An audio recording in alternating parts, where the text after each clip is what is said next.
voluntários e incendiários, está começando mais um Toga Voadora de Desventuras em Série. E hoje nós estamos aqui acabados, destruídos, como sempre, né? Na verdade, eu acho que eu tô bem plena, Tá portanto tá que eu tô plena, cansada. Né? Sim, mas por quê? A gente passou a noite festando, né, gente? Feliz ano novo pra todos.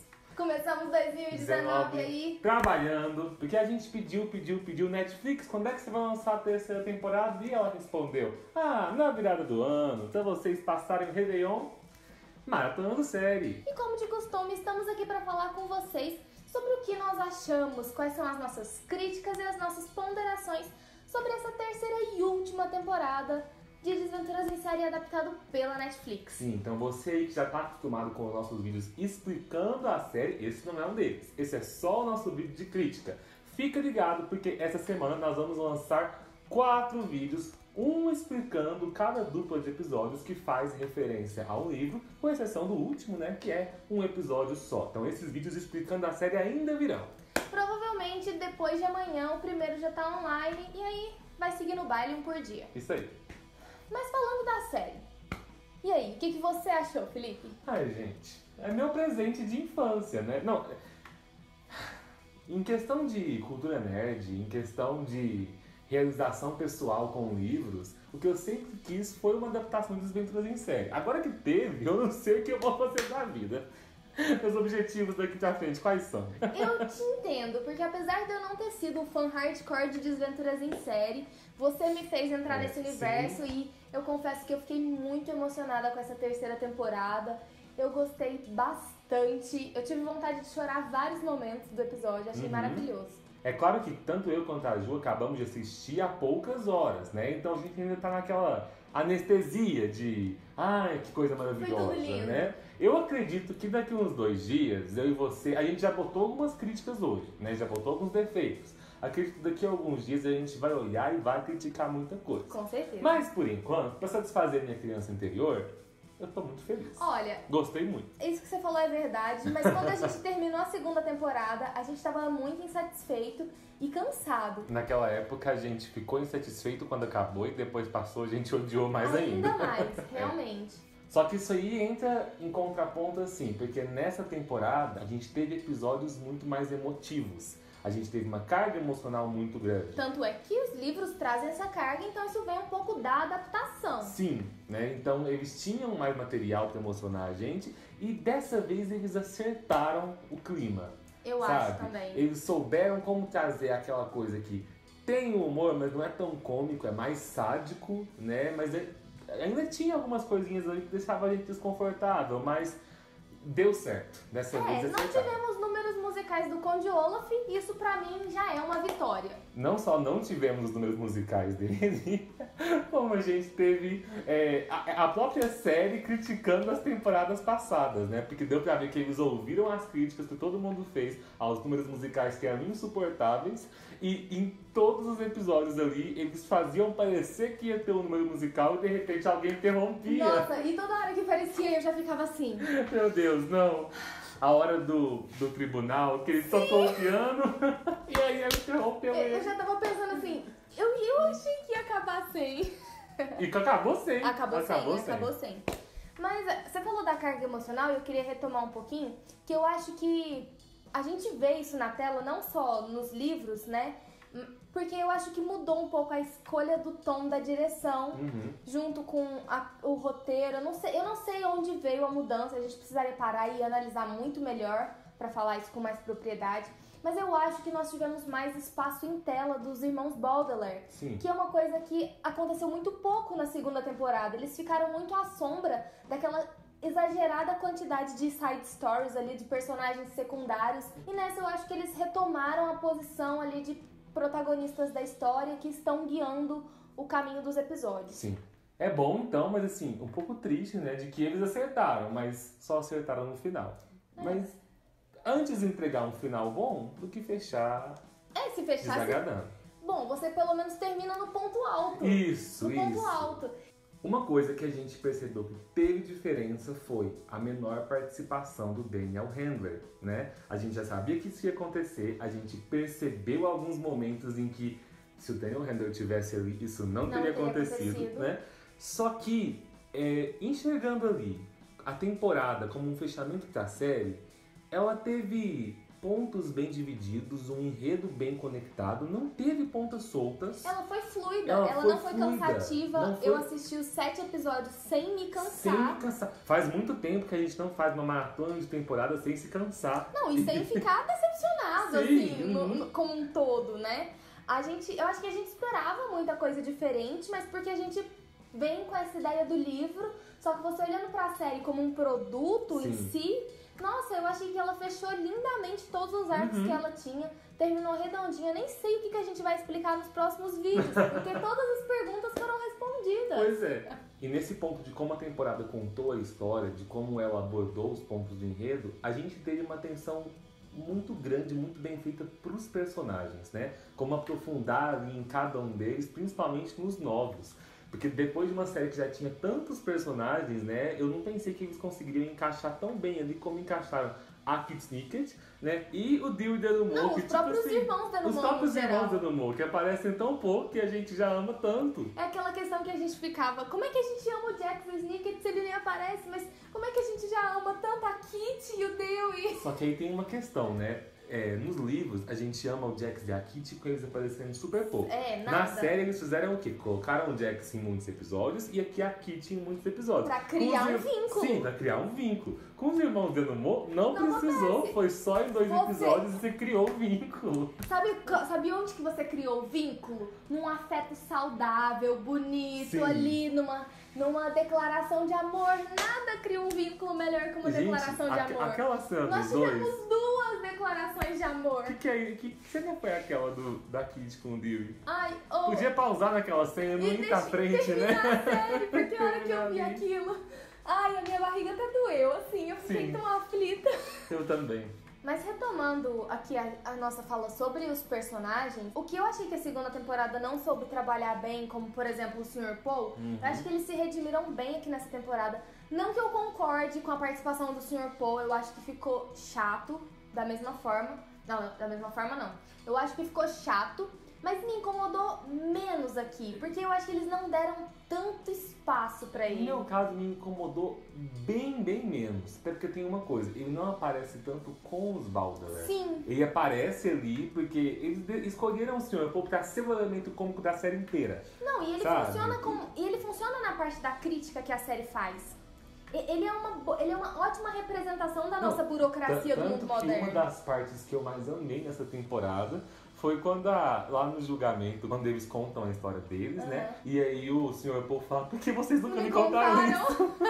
É uma das melhores. É muito bom. Então, assim, eu gostei do Sr. Paul. Se não tivesse o Sr. Paul na segunda temporada, a participação dele na terceira eu tinha engolido e tinha levado de boa, porque ali não me incomodou. E você percebeu que a série também zoou as aparições do Sr. Paul, porque sempre como ele aparece no escorregador de gelo, tá a imagem fechada, ele pula na tela e ele fala, opa, como eu vim parar aqui? O trem assim.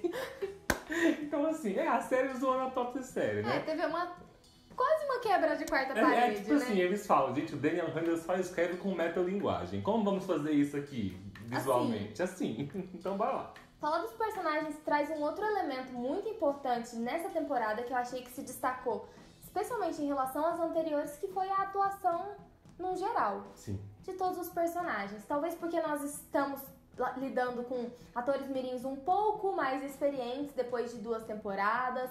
Nós estamos falando de atores mais conceituados, né, em papéis importantes, como por exemplo o da Kit, como o próprio Dewey Denumore, que tiveram aparições chaves, porque eu achei que se sustentaram muito bem. E o destaque da temporada pra mim ainda é Esme Gigi Genevieve Squaller, que ela é a personagem Lucy Punch, consegue trazer tudo aquilo que a gente despreza nos livros e elevar a última potência e entregar uma caricatura perfeita. Que não enjoa. Não enjoa. Dá pra... E a Carmelita de novo. Carmelita muito boa. Ela teve menos espaço, mas foi entendível. A gente não queria números musicais, mas até sentiu um pouquinho de falta das músicas dela. A gente ficou caidinho. Ela merecia os dela. Ela merecia as músicas dela. Outro ator que gostamos muito foi o que interpretou o Fernald. Ai, Que, deram um arco lindo pra ele. sim, desde o início, com a relação dele com a Sunny. Começou no ápice o Fernald ali na série, depois foi só melhorando, depois ele com a Fiona. O finalzinho dele ali, então... Uma adaptação que valeu muito a pena. Na verdade, a trupe do Conde Olaf... Foi uma adaptação que não ficou melhor. Ficou melhor. Todos eles, tipo assim, personagens tão secundários que você pensava, vão sumir alguma hora. Não, de uma forma extremamente sutil, eles conseguiram desenvolver um conflito e um arco pra cada um dos capangas. Sim. Tipo, desde todos Que os... seja com uma Que fala. seja com uma fala, tipo, da identidade de gênero do personagem sem gênero. Até o careca que tinha um crush na Esme.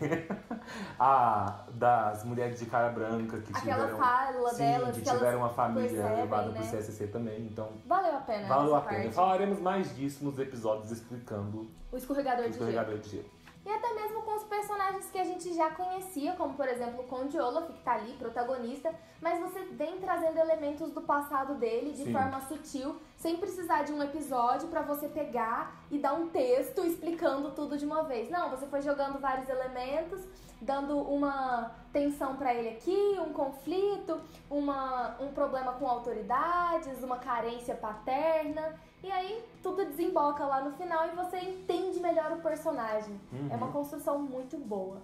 Inclusive, as narrações do Lemon Snicket, que a gente sempre curtiu como fazer na série, achamos que ficou ainda melhor nessa temporada. Foi muito legal a vibe que ele trouxe, ele sempre repetindo as introduções, sempre repetindo quem que ele era, né? Trouxe aquela ideia dos livros. Eu sei que muitos de vocês não gostam disso, eu sei que muita gente reclama, acha esse um ponto baixo da série, essa repetição, mas particularmente é uma das coisas que eu gosto bastante. E eu acho que nessa temporada funcionou ainda melhor porque os episódios foram mais fluidos. E como eles conseguiram fazer funcionar quando o Lemon começou a contar a parte em que ele mesmo aparecia. Gente, funcionou muito bem. Eu fiquei com medo de ficar Não, e você vê dois personagens diferentes. Você vê dois personagens. O que tá contando a história e o que tava lá. Tipo, você vê o amadurecimento dele até chegar no que tá contando a história. E na minha opinião, enquanto adaptação, essa aqui foi a sacada deles. A série encerra no episódio 6. Desventuras em série acaba no episódio 6 com aquela música. A pesquisa do Lemon acaba ali. Sim, pra mim isso foi sensacional. Sim, e aí depois a gente acompanhou o Lemon perdido porque ele não sabe o que aconteceu. Mudou o final, mas tá. A gente vai falar mais disso no episódio explicando o episódio do fim. Sim. Porque senão não vai ter nada pra falar lá. É. Só que, apesar de tudo, eu gostei. Eu achei que foi uma mudança boa. Gostei muito. Essa eu acho que foi uma das mudanças que eu mais gostei. Mas teve uma mudança que eu não gostei. Vamos lá.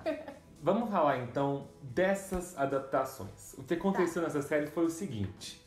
Chegou nessa temporada, eles dispensaram o Daniel Render, né? E basicamente falaram, vamos dar o fanservice que vocês estão aí há uma década esperando dessa série. O que vocês merecem? E que vocês merecem. E o que eles fizeram? Exatamente todas as perguntas que a gente sempre fez sobre a série são as perguntas que tem lá na autobiografia não autorizada, né? O que é o grande desconhecido? Quem matou os pais do Olaf? O que tem na sua carreira? Vamos responder tudo, responderam tudo. Deram tudo pra gente. Partes agradaram, partes não. Vamos falar na ordem que eles contaram pra gente? A primeira, grande desconhecido. Nem fede nem cheira pra mim. Gostei muito. Tenho muita coisa pra falar. Vamos falar dele no vídeo em que a gente vai fazer explicando os episódios da Gruta Gorgonha. O segundo, né? A junção que eles fizeram de 3 partes do livro. A cena em que tem a noite na ópera, onde os pais do Conde Olaf são assassinados. O chá, onde Beatrice rouba o açucareiro de Esme Squalor.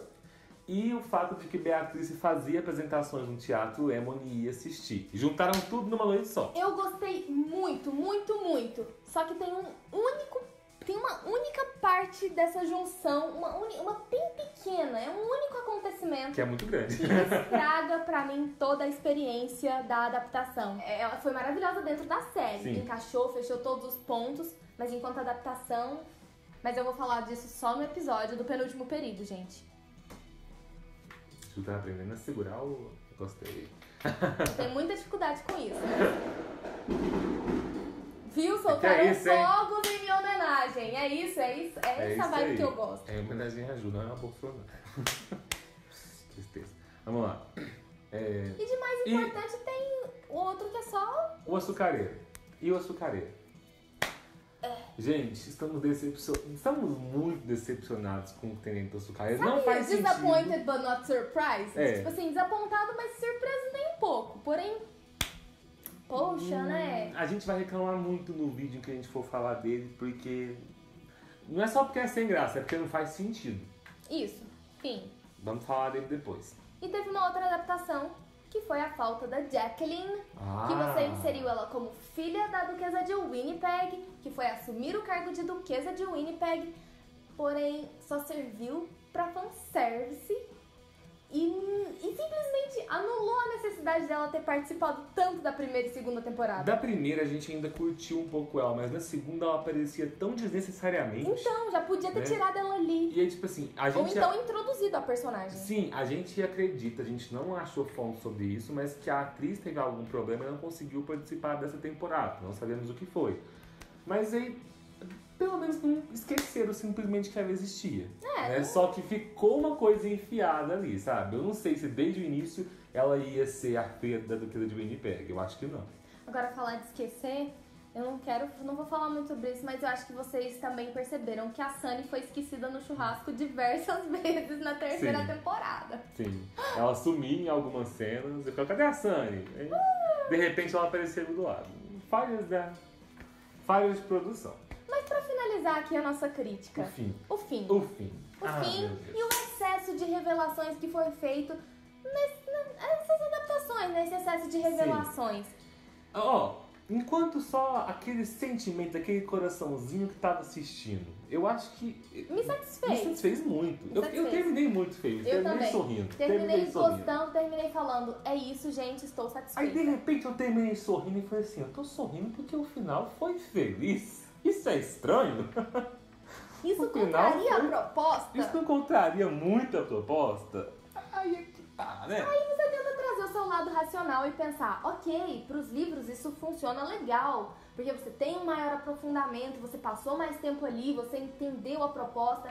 Agora pra série eles teriam corrido um risco muito grande comercialmente falando. O público de uma série não lidaria tão bem com... a gente não vai contar o que aconteceu com os Quagmire, com ninguém, com nada. Você fica aí com o nada e com ponto de interrogação no meio do oceano. Não. Não, realmente. Então eles deram um final concreto, né? E pior que foi bem concreto. Foi muito concreto. Mostrou os Quagmire juntos, mostrou o Fernald e a Fiona. A única coisa que eles falaram, pra não parecer que a gente deixou tão desenhado, a gente não vai mostrar os Balder no final, a gente vai mostrar a Beatrice contando de algumas aventuras e deixar umas reticências assim na fala dela. Bem pequenas. Eu nem sei o que eu ia falar, esqueci. Tinha alguma coisa em mente, mas foi tão profundo. Lembrei. Eu acho que é muito aquela sensação de quando você tá lendo um livro pela segunda vez, até mesmo Desventuras em Série, que você sabe que vai acontecer uma desgraça na próxima página. Sim. E você sabe que vai acontecer, mas você lê assim, naquela expectativa de que a hora que você virar a página vai estar diferente. O livro vai ser outro magicamente. Eu acho que a série foi esse momento, sabe? Foi o virar a página e a história estar diferente. E Sirius está vivo. Satisfez, mas não substituiu. Sim. Eu imagino muito a seguinte cena. Daniel Randall está na mesa com a Netflix, com a produção, desde a primeira temporada. E aí ele falava assim, gente, aqui na minha história, eu sempre falo que o pessoal não assistir. E eles, a gente vai colocar isso na série? Tá bom, vamos colocar. E eles sempre, eu falo esse absurdo, eles colocavam. Aí chegou ali, vamos adaptar a terceira temporada, né? Ele falou, gente, então é o seguinte, no final... eu não revelo nada pra ninguém e não conto o que aconteceu com 90% dos personagens. A Netflix olhou um pro outro assim e falou pra ele, então, Sr. Handler, a gente tá te convidando a se retirar. Por favor, dê licença. Assim. Aí depois eles se encontraram sozinhos e falou, esses leitores estão esperando há 10 anos, vamos dar tudo pra eles? Vamos. Aqui, presente. Toma. 1º de janeiro. Mas então, no seu veredito final, foi bom?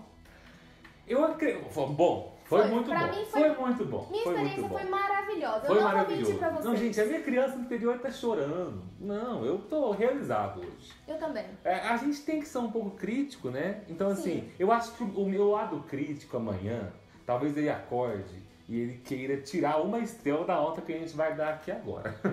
Mas agora, com a minha criança gritando aqui dentro, 4 estrelas e meia. 4 estrelas e meia, 4 não. E eu só não estou. Eu tô tão na empolgação, tão na adrenalina, que eu só não dou 5 estrelas por questões de adaptação. De adaptação, que teve são um gosto próprio mesmo. Eu só não dou 5 estrelas porque o açucareiro foi uma bosta. Talvez tenha sido só isso. Porque de resto, gente, eu achei que foi todo mundo muito bem. Todo mundo muito bem. É isso, eu acho. A gente não pode entregar muita coisa aqui agora porque tem mais 4 vídeos pra vir, gente. Sim, a gente sabe que tem muita coisa, muito detalhe que a gente não falou. A gente vai falar de tudo, fica ligado nessa semana. Então, se você ainda não é inscrito aqui no canal, se inscreve agora, por favor. E se você gostou desse vídeo, já deixa o seu like, já deixa um comentário aí, diz pra gente o que você achou da terceira temporada, se ela atingiu suas expectativas. E uma última coisa muito importante. Desventuras em Série acabou. E agora? Que outra série de livros a gente vai ler? Que outra série de livros vai ser adaptada pra série que a gente tem que descobrir sobre? Queremos saber de vocês. É lógico. Qual série de livros que vocês amam, mas não entendem? Qual série que vai ser adaptada aí pra TV ou pra alguma rede de streaming? E vocês querem que a gente fale aqui no canal? Um beijo, gente. Até!